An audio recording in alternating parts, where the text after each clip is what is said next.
எல்லாமே இருக்கு, கரெக்ட். அவன் பேர்ல இருக்கா, உன் பேர்ல இருக்கா? எதுவுமே இல்லல்ல.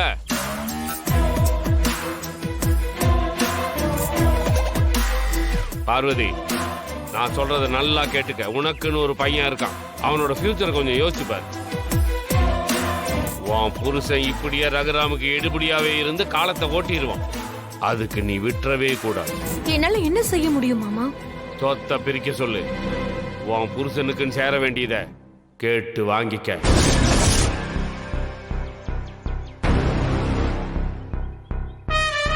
பார்த்தல்ல, ஊர் மரியாதை மொத்தத்தையும் ஜானகி வாங்கிட்டு போயிட்டான். ஊருக்காரங்கெல்லாம் எப்படி பேசுறாங்கன்னு கேட்டல்ல. என்ன, நீ அந்த ஜானகி முன்னாடி கை கட்டி நிக்க போறியா? உனக்கானதை பிரிச்சு வாங்கிக்க. அதுதான் உனக்கான கௌரவத்தை கொடுக்கும்.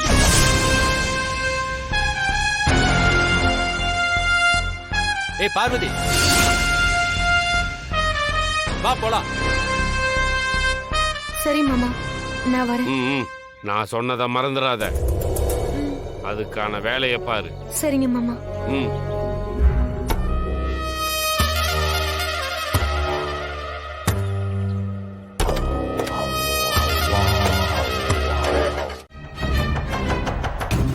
என்ன முடிவு எடுத்திருக்க? அவருக்கும் எல்லாரும் முன்னாடியும் மதிப்பு மரியாதை எல்லாம் வரணும்னா அவருக்குன்னு ஒரு ஆஸ்தி இருக்கணும். அதுக்கு ஒரே வழி, நம்ம குடும்பத்தோட சொத்தை பிரிக்கணும்.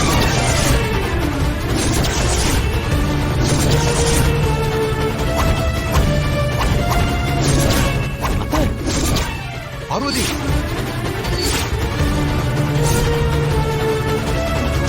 என்ன? ஏய், என்னடி பேசுற? ஆமா அத்தை, அவருக்கு சேர வேண்டிய சொத்தை பிரிச்சு கொடுத்துருங்க.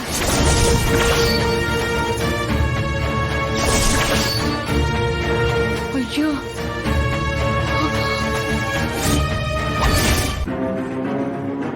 ஏய், என்னடி பேசிட்டு இருக்க நீ? அண்ணன் இங்க உட்கார்ந்துட்டு இருக்காரு, அவர் முன்னாடியே சொத்த பிரிச்சு கேப்பியா நீ? அவ்வளவு தைரியம் வந்துருச்சா உனக்கு? உன்ன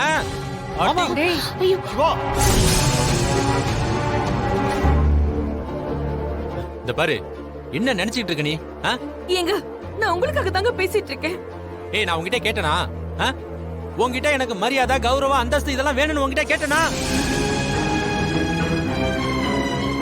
ஏய், என் அண்ணனுக்கு நான் தம்பியா இருக்கிறது எனக்கு பெரிய மரியாதை தாண்டி. தேவையில்லாம பேசிக்கிட்டே இருந்தீன்னு வையேன், அவ்வளவுதான் பாத்துக்க. சார், தப்பா நினைச்சுக்காதீங்க. இவளுக்கு சுத்தமா அறிவுங்கிறதே இல்ல சார். இவ பேச்சை கேட்டு நீங்க எதுக்கு சார் வந்தீங்க? ஏங்க, கொஞ்சமாவது நான் சொல்றதை புரிஞ்சுக்கிறீங்களா? இங்க பாருங்க, நாம கௌரவமா வாழணும்னா நாமளும் கொஞ்சம் சொத்து பத்தோட இருந்தா மட்டும் தாங்க அது முடியும். மொத்த சொத்துக்கான பவரும் மாமா பேர்ல தானே இருக்கு.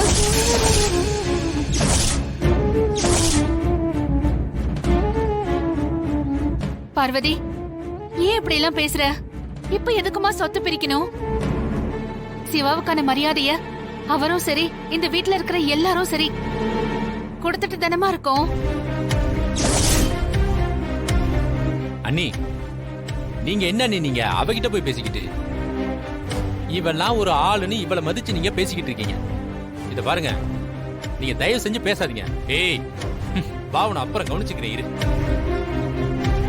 இத பாருங்க வக்கீல் சார், இந்த குடும்பத்தோட சொத்தை எத்தனை ஜென்மம் ஆனாலும் யாரும் பிரிக்க போறது இல்ல. அதனால தப்பா எடுத்துக்காதீங்க. நீங்க கிளம்புங்க, கிளம்புங்க சார். சார், ஏற்கனவே இந்த வீட்டுல ஏகப்பட்ட பிரச்சனை, இதுல இது வேறயா? சொத்தை பிரிச்சா கௌரவம் வந்துருமா? நம்ம குடும்பத்துக்குன்னு ஒரு பேர் இருக்கு, அதுவே நமக்கு மரியாதை தானே? ஏனா அப்படியே இங்க இருக்கு. அவர் ஏதோ இந்த வீட்ல எல்லா வேலையும் செய்யற ஒரு ஆளா தானே இருக்காரு. பார்வதி, உன் மேல கை வைக்க வேணான்னு பாக்குறேன். ஏன், நான் ஒன்னும் தப்பா பேசலையேங்க. இப்ப இந்த கோவில்ல பரிவட்டம் கட்டுற மரியாதை மாமாவுக்கு அப்புறம் உங்களுக்கு வந்திருக்கணும். ஆனா அத ஜானகிய கலப்பை வாங்கிக்கிட்டாங்க. இதோ நிக்கிறாளே இந்த மாயா, என்னெல்லாமோ பேசி என் புருஷனுக்கு கிடைக்க வேண்டிய அங்கீகாரத்தை பறிச்சுட்டு ஜானகி அக்காவுக்கு கிடைக்கிற மாதிரி பண்ணிட்டா. ஆனா அக்கா, நீங்களும் அதை போய் நல்ல பெருமையா ஏத்துக்கிட்டீங்க.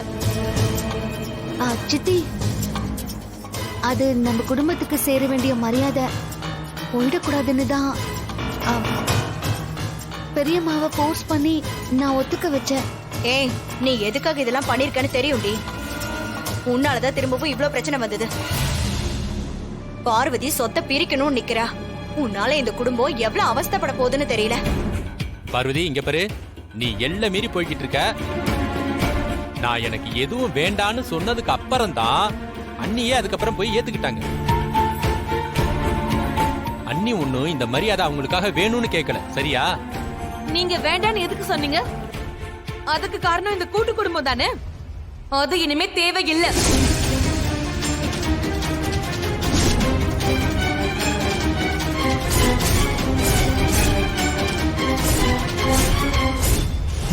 சொல்லிக்கிட்டே இருக்கேன், திரும்ப திரும்ப சொன்னதே சொல்லிட்டு இருக்க. சொன்னா கேளுங்க. வாங்க வாங்க, இப்படி வாங்க. மாமா, எல்லாத்துலயுமே நீங்க நீதி நியாயம் எல்லாம் பாக்குறவரு. எங்களுக்கு ஒரு நியாயத்தை சொல்வீங்க நான் நம்புறேன். வக்கீல் சார், யார் யாருக்கு என்ன சொத்து வேணும்னு கேட்டு உயிர் எழுதுங்க. சொத்தை பிரிச்சிடலாம்.